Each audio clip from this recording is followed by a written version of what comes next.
बिस्मिल्लाहिर्रहमानिर्रहीम। अस्सलाम वालेकुम नाज़रीन, आप यूट्यूब चैनल देख रहे हैं। मैं इमरान खान हूँ। सबसे पहली ख़बर जो है वो पाकिस्तान तहरीक इंसाफ के सोशल मीडिया में इस वक्त काफ़ी बेचैनी है। सोशल मीडिया के लोग ख़ास तौर पे रऊफ़ हसन साहब को, जो तर्जुमान है पाकिस्तान तहरीक इंसाफ के, उनको और कुछ लोग जो है वो बैरिस्टर गौहर को भी तनकीद का निशाना बना रहे हैं। ये मामला शुरू होता है इमरान खान साहब के एक ट्वीट से। उनके अकाउंट से एक ट्वीट किया जाता है। आप सब जानते हैं कि इमरान खान साहब जेल में बंद है और उनका अकाउंट जो है वो उनकी सोशल मीडिया टीम चला रही है। सोशल मीडिया टीम के कुछ लोग पाकिस्तान में मौजूद हैं, बहुत सारे लोग हैं, बेशुमारी हैं, और वो कंट्रोलेबल तो है ही नहीं सोशल मीडिया। यानी मुझे अच्छी तरह याद है फवाद चौधरी ने एक दौर में कहा था कि सोशल मीडिया को हम कंट्रोल नहीं करते, बल्कि बाज़ औक़ात सोशल मीडिया हमें कंट्रोल करता है। रीज़न ये है कि नौजवानों की बहुत बड़ी तादाद है, उनकी उम्र जो है वो 18 साल से 30 साल 35 साल के बीच में है, और वो अपनी मर्ज़ी से लिखते हैं। बाद औक़ात वो अपनी पार्टी के ऊपर बहुत तनकीद करते हैं, इमरान खान साहब के फ़ैसलों पे भी तनकीद करते हैं, और वो किसी की बात नहीं सुनते। और ये पढ़े लिखे नौजवान हैं। लेकिन जो इमरान खान साहब की अपनी सोशल मीडिया टीम है, एक्चुअली वो एक रिस्पॉन्सिबल टीम है, और वो इमरान खान साहब की मंशा के मुताबिक चीज़ों को करती है। अब इमरान खान साहब के अकाउंट से हदूद रहमान कमीशन की रिपोर्ट के बारे में जो एक वीडियो अपलोड हुई, उस वीडियो का जो आखिरी हिस्सा है उसमें आर्मी चीफ़ की फ़ोटो थी, जो मौजूदा आर्मी चीफ़ है। उसको लेकर बहुत हसास हो गया पूरा पाकिस्तान का सिस्टम। वो ये कह रहे हैं कि तकाबली जायज़ा अगर है तो क्या आप मौजूदा आर्मी चीफ़ को उस दौर के आर्मी चीफ़ के साथ मिला रहे हैं। यानी इरफान सिद्दीकी साहब का स्टेटमेंट है, वो मैं आपको बता देता हूँ। इरफान सिद्दीकी साहब जो हैं वो अपने स्टेटमेंट में ये फरमा रहे हैं कि पाकिस्तान तहरीक इंसाफ के बानी चेयरमैन इमरान खान साहब ख़ुद को शेख मुजीबुर रहमान और आर्मी चीफ़ को जो है वो जनरल याह्या कह रहे हैं। तो आज की मुफ्ती बानी कौन है, इस किस्म का उन्होंने सवाल उठाया हुआ है। देखिए, वैसे अगर देखा जाए तो हर दौर के हालात अलग होते हैं। 71 के हालात और तरह के थे, आज के हालात और तरह के हैं। तब इंडिया की इंटरफेरेंस थी, आज किसी और मुल्क की इंटरफेरेंस हो सकती है। इमरान खान साहब कहते हैं कि उनकी हुकूमत गिरने में अमेरिका की इंटरफेरेंस थी, और कुछ लोग ये कहते हैं कि आज जो पाकिस्तान तहरीक इंसाफ के लोग कह रहे हैं, मौजूदा रियासती इदारे, या वो इल्ज़ाम लगाते हैं कि उनके पीछे कोई बैरून मुल्क का हाथ है। इवन इंडिया तक का नाम ले लिया जाता है। तो ये चीज़ें वक्त के साथ साथ चेंज होती हैं। सिनेरियोज़ में ये देखा जाता है कि माजी में जो गलतियां हमने की, क्या वो हम आज कर रहे हैं, ये बड़ा सवाल है। इरफान सिद्दीकी साहब जैसा जो पढ़ा लिखा आदमी है, जिन्होंने सारी ज़िंदगी जर्नलिज्म में गुजारी है, उनको कम से कम इस बात का आइडिया होना चाहिए था कि मुमासलत का मतलब क्या है। कि कोई मुक्ति बाणी तो दोबारा नहीं ढूंढनी ना। मुमासलत का मतलब यह है कि माजी में जो गलतियाँ हो गई, मुमासलत वो इस चीज़ में बता रहे हैं कि माजी में इलेक्शन में मैंडेट था एक पार्टी का, वो दूसरी पार्टी को मिल गया, उसका पाकिस्तान को नुकसान हुआ। आज भी वो ये कह रहे हैं कि मैंडेट था एक पार्टी का, वो बाकी पार्टियों को मिल गया, उसका भी पाकिस्तान को नुकसान हो सकता है। तो वो उन चीज़ों को इकट्ठा करके कहना चाह रहे हैं। हाँ, प्रेजेंटेशन के ऊपर बात की जा सकती है कि जो चीज़ उन्होंने की, और इसी के ऊपर एक्चुअली पूछा जा रहा है। जो रऊफ़ हसन साहब हैं वो थोड़े डिफेंसिव नज़र आए। काशिफ अब्बासी साहब के साथ वो इंटरव्यू कर रहे थे, उसमें बैरिस्टर गौहर और इनके हवाले से कुछ खबरें शाया हुई हैं अखबारात में। तस्दीक तो दोनों साहिबान ने नहीं की, वो बताएंगे।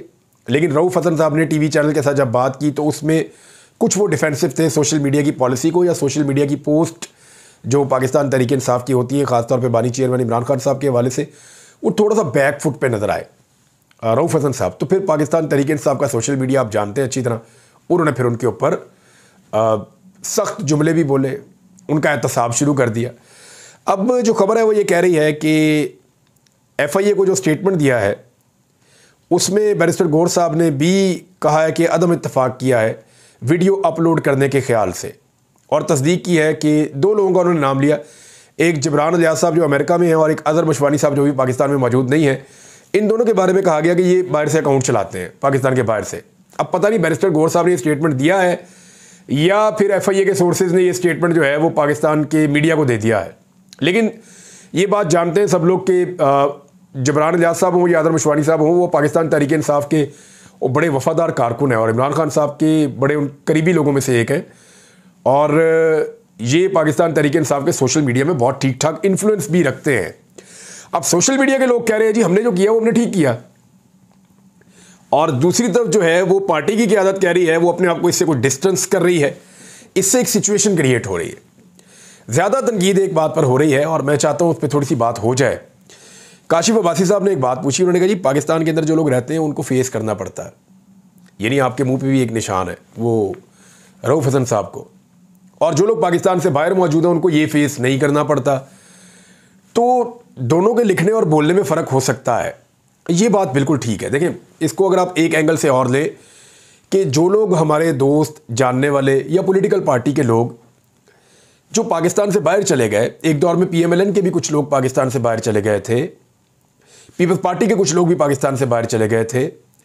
तो जब लोग पाकिस्तान से बाहर चले जाते हैं तो उसका मकसद क्या होता है? एक्चुअली वो पाकिस्तान में बोल नहीं पा रहे होते, पाकिस्तान में अपनी बात सामने रख नहीं पा रहे होते, और अगर वो बात करते हैं तो फिर उसके कॉन्सिक्वेंसेस होते हैं, उसके नताइज होते हैं पाकिस्तान में। तो बहुत मुश्किल होता है पाकिस्तान में खड़े होकर बात करना।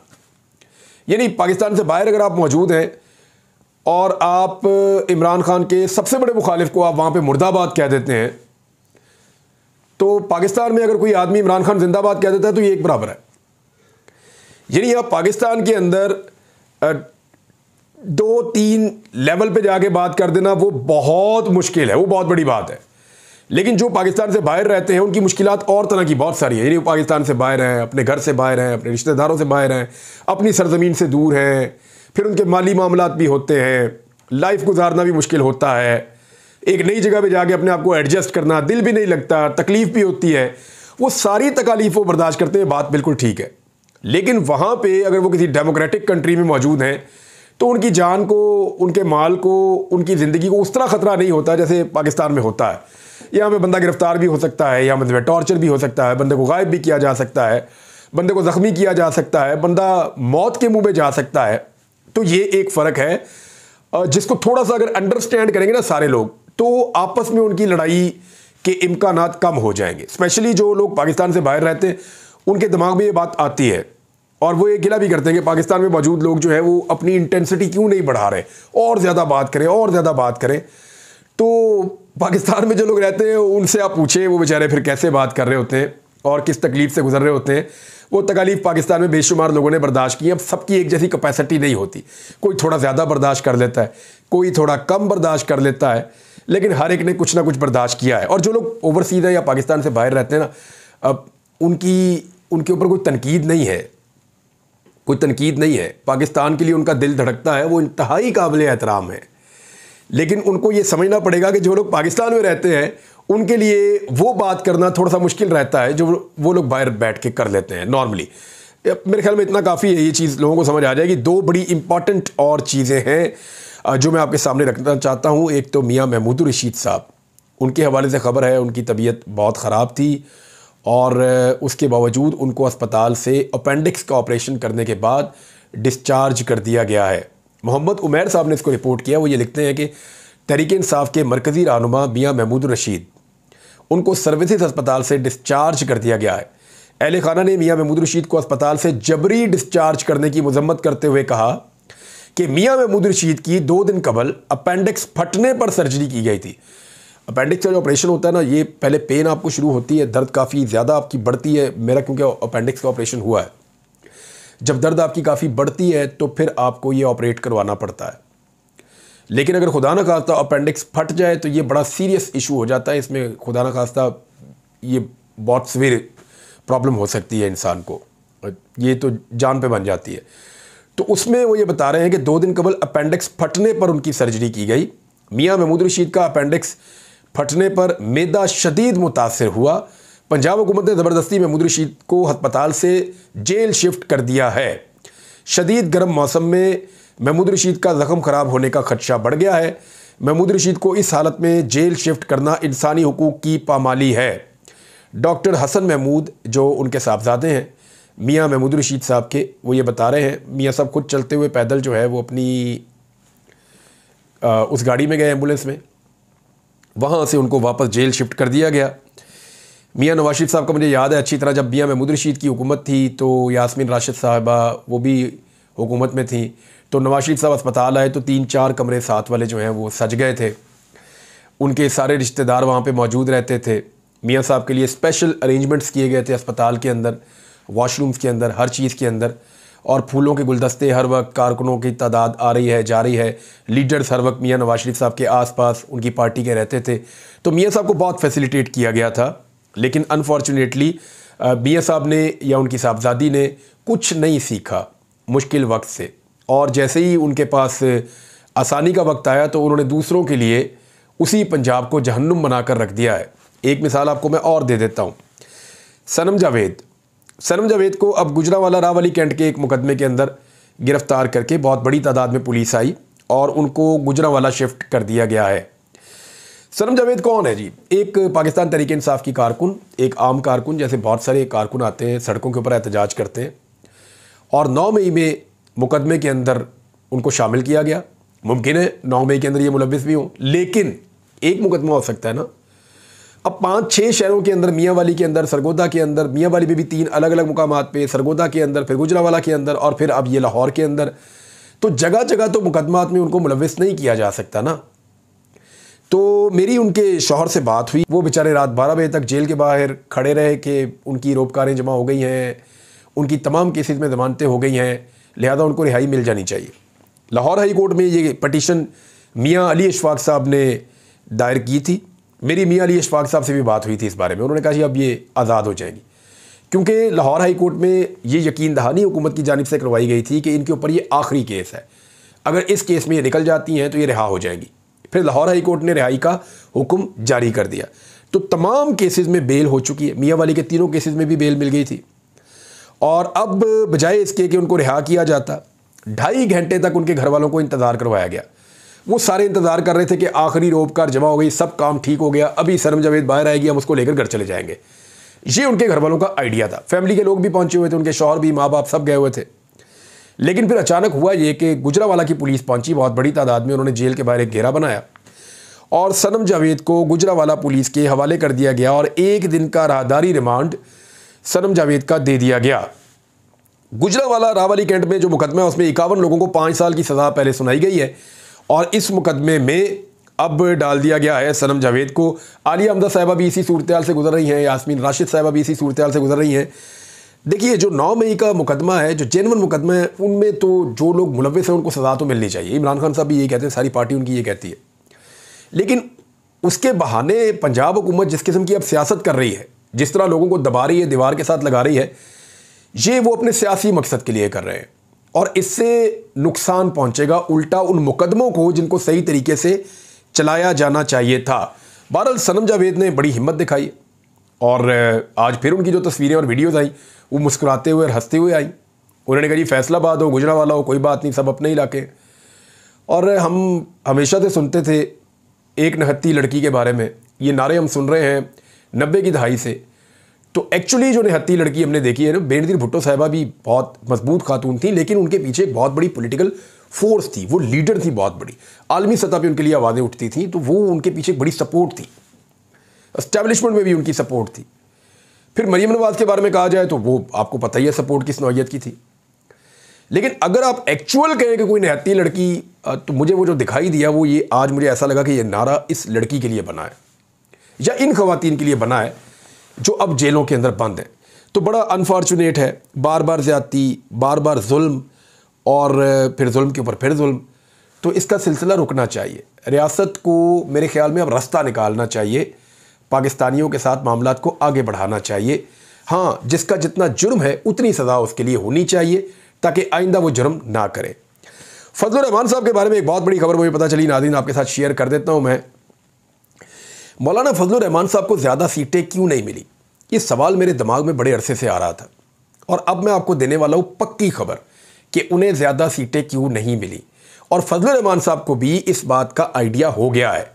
ये इन्फॉर्मेशन उनके पास एग्जैक्ट नहीं है, लेकिन फजलुर रहमान साहब इस वीलॉग को सुनने के बाद इसको कंफर्म कर सकते हैं कि उनके साथ हाथ एक्चुअली किया किसने है। यानी मुझे समझ नहीं आती थी कि फजलुर रहमान साहब पीडीएम के सदर, सबसे ज़्यादा काम पीडीएम के सदर ने किया था ना, जो एक अलायंस बना हुआ था उसके जो सदर थे वो फजलुर रहमान साहब थे।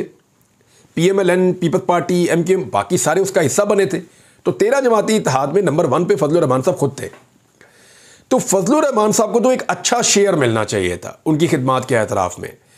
तो फजलुर रहमान साहब को एक अच्छा और बड़ा शेयर क्यों नहीं मिला? फ़र्ज़ करें जितनी सीटें उनकी पहले थी उससे दुगनी तो होनी चाहिए थी। दुगनी ना होती तो कोई 50% और बढ़ जाती, कुछ उनको ज़्यादा मिल जाता, लेकिन मिला नहीं। ये बात हजम नहीं हो रही थी, समझ नहीं आ रही थी। तो अब मेरे एक सोर्स ने मुझे सारी इन्फॉर्मेशन दी और हुआ ये था कि मियां नवाज शरीफ साहब ने जब इलेक्शन होने वाले थे 2024 के 8 फरवरी को, उससे पहले ये मुतालबा सामने रख दिया था कि मुझे हुकूमत में फजलुर रहमान नहीं चाहिए। और ये मुतालबा जो है वो हिला देने वाला मुतालबा था कि भाई फजलुर रहमान साहब को इन्होंने लीडर बनाया हुआ है, उन्हें हर चीज़ में आगे किया हुआ है, उनके बच्चों को ये एहतजाज में इस्तेमाल करते हैं, मदारस से वो तलबा को लेकर आते हैं, उनकी अपनी जो फॉलोइंग है फजलुर रहमान साहब की अपनी, वो उसको भी निकाल कर इस्तेमाल करते हैं। इनके पल्ले तो कुछ नहीं था। आज उसी फजलुर रहमान को नवाज शरीफ साहब ऐसा क्यों कह रहे हैं? तो मियाँ साहब ने बड़ा क्लियरली और कैटेगोरिकली कहा कि भाई इलेक्शन के इस सौदे में मुझे फजलुर रहमान नहीं चाहिए, मैं उनसे इंडिपेंडेंट हुकूमत बनाना चाहता हूं। अब उसके रीजंस मैं आपको देता हूं। फजलुर रहमान साहब के जो वज़रा है ना, उन्होंने पीडीएम की जो सरकार है, इसमें पीडीएम के अपने लोगों ने बताया, जो वज़रा थे शहबाज शरीफ के अंडर काम कर रहे थे, जब पीडीएम की हुकूमत इमरान खान की हुकूमत गिराकर बनी थी ना, तो उस वक्त जो वज़रा काम कर रहे थे पीएमएलएन के और पीपल्स पार्टी के, उन्होंने ये पोल खोला है। उन्होंने कहा कि फजलुर रहमान साहब की पार्टी के वज़रा इस तरीके से काम कर रहे थे कि जैसे आज वजारत का आखिरी दिन है, बाकी आप समझदार हैं कि इनसे ज़्यादा किसी ने हाथ नहीं मारा। ये बात पीएमएलएन और पीपल्स पार्टी के साबिक वज़रा, जो पीडीएम के पहले दौर में इमरान खान की हुकूमत गिरने के बाद जो बना था, उस वक्त जो वज़रा थे और जो उस वक्त हुकूमत के अंदर लोग मौजूद थे, वो ये कंफर्म करते हैं कि फजलुर रहमान साहब के जो वज़रा थे उन्होंने बहुत तबाही फेरी। तबाही तो सारी फेरते, लेकिन उन्होंने बहुत तबाही फेरी है। इस पे मियां नवाज शरीफ साहब और पीएमएलएन की क़यादत खाइफ थी। उन्हें लगा कि अगर डिलीवर करना है या आगे बढ़ना है तो फजलुर रहमान साहब से जान छुड़वानी पड़ेगी, हमें फजलुर रहमान साहब के बगैर हुकूमत बनानी होगी, कुछ भी करके। तो इसलिए फजलुर रहमान साहब को उनका वो शेयर नहीं मिला। और ये बात पहले से तय हो चुकी थी कि फजलुर रहमान साहब को जो एक मैंडेट के ऊपर डाका डल रहा है पाकिस्तान तहरीक इंसाफ के, उसमें से फजलुर रहमान साहब को शेयर नहीं मिलेगा। हाँ, पीपल्स पार्टी को मिल जाएगा, एमक्यूएम को मिल जाएगा, पीएमएलएन को मिल जाएगा, और वो मिला भी, आपने देखा फॉर्म 47 के मुताबिक। लेकिन फजलुर रहमान साहब को शेयर नहीं मिला। अब फजलुर रहमान साहब कंफर्म कर लें कि उनको जो शेयर मिलना था या उनको जो इजाफी नशिस्तें मिलनी थी पाकिस्तान तहरीक इंसाफ को डैमेज करके, वो ना मिलने के पीछे मेन शख्सियत कौन थी। फजलुर रहमान साहब को बहुत जल्द इसका अंदाज़ा हो जाएगा कि उसके पीछे मियां नवाज शरीफ थे, जिन्होंने फजलुर रहमान साहब के बगैर हुकूमत में जाने का मुतालबा किया था, क्योंकि वो फजलुर रहमान साहब की बैसाखी नहीं पकड़ना चाहते थे। उन्हें आइडिया था कि इनके साथ चलना मुश्किल होगा। और भी चीज़ें बताता हूँ बाद में। अब तक के लिए इतना ही। अपना ख्याल रखिएगा, अपने इस चैनल का भी। अल्लाह हाफ़िज़।